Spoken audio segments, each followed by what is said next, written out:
When you think of Dubai, yeah, those dazzling skyscrapers, the luxury, that's probably what jumps to mind first. But the real story, the scale of the Al Maktoum family fortune, it's way bigger and more strategic than just the shiny surface. We're calling it their invisible empire. That's a good way to put it.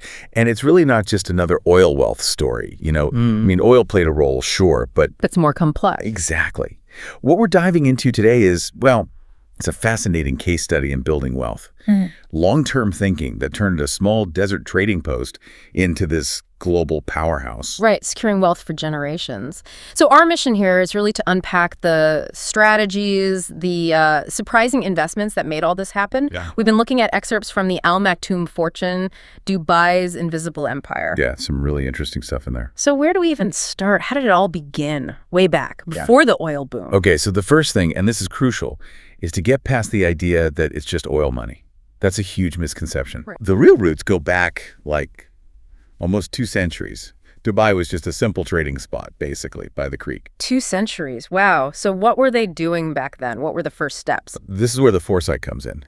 Even then, before anyone was thinking seriously about oil in that way, the Al Maktoums were collecting land, getting control of the port areas, building alliances. Alliances, okay. And there was this really key decision early on, a strategic choice that let Dubai start getting wealthy without being totally dependent on oil.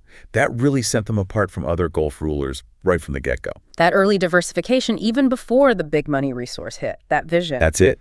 That laid the groundwork for everything. That is a critical point. And what's fascinating is how that discipline carried through even when the oil did start flowing. Yeah. We often think oil money just sits in a bank somewhere. But Sheikh Rashid bin Zayed Al Maktoum, he did something different. Totally different. He and others in the family seemed to understand that oil wasn't infinite. So instead of just banking the revenues, they used it to invest. Invest in what specifically? In things that would last longer and generate more value, infrastructure mainly, and influence, things far more valuable in the long run than cash in the bank. Connecting that to the big picture then, it shows this conscious move towards something sustainable, right? Diverse economic legs to stand on. Precisely. Right from the start, or at least from when the oil money gave them the means. And this is where it gets really interesting for me.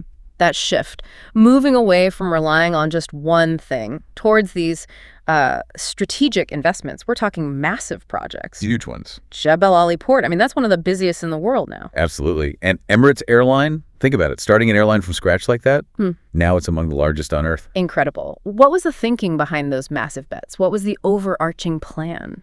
Every single one, it seems, was designed very carefully to make Dubai a global hub, pulling in money from everywhere: tourism, trade, finance. Oil wasn't the source of wealth anymore, but more like the fuel for building other wealth engines. Exactly. It became just one stream, a very important stream initially, but not the only one.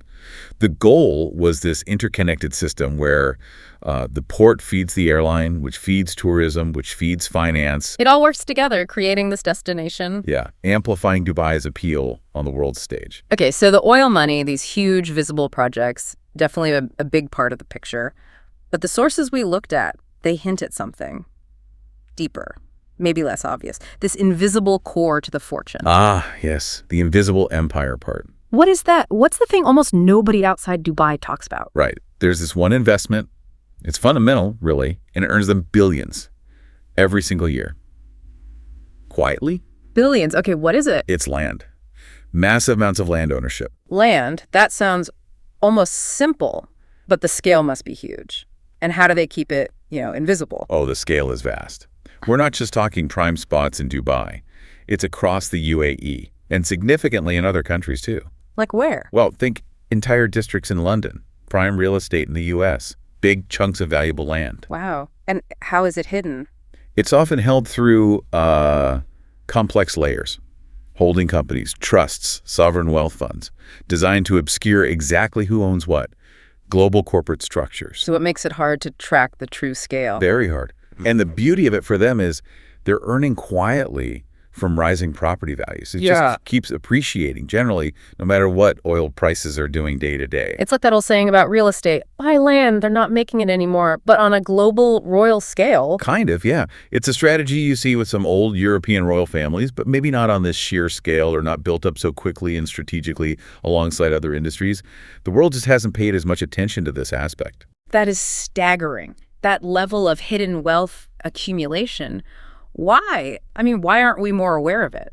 Or is it just that effective at staying hidden? Part of it is definitely the deliberate structure, keeping it out of the public eye. But it also raises that bigger question, doesn't it? About how massive wealth is really built and maintained over generations. Often, it's the less visible assets, the quiet compounders, that are the most powerful. It's fascinating, this contrast, mastering the invisible, the hidden land assets, but then they also built some of the most visible landmarks on the planet. Exactly. The Burj Khalifa, you can't miss it. The Palm Jumeirah, seen from space. The Burj Al Arab Hotel. These are global icons. You see a picture, you instantly know that's Dubai. And that's the other side of the genius, right? These aren't just vanity projects. They are absolutely investments, critical ones. How so? They must cost a fortune to build and maintain. They do, but think about what they do. They attract millions of tourists. Billions in revenue every year flows because of these icons. They're giant advertisements for Dubai, but they're also profit centers themselves. So they're statements, but also engines. Definitely statements. A statement of dominance almost. Like, look what we can build, things others only dream of. But yes, they're hard assets that become more valuable over time and generate cash flow. They turn massive expenses into massive income streams. That's brilliant, really. Weaving the brand, the national identity, directly into the economic machinery, using every asset, visible or invisible. Absolutely. Nothing seems wasted in the strategy. So, okay, we've covered the early vision, the infrastructure, the hidden land, the visible icons. Putting it all together, what's the ultimate secret sauce here?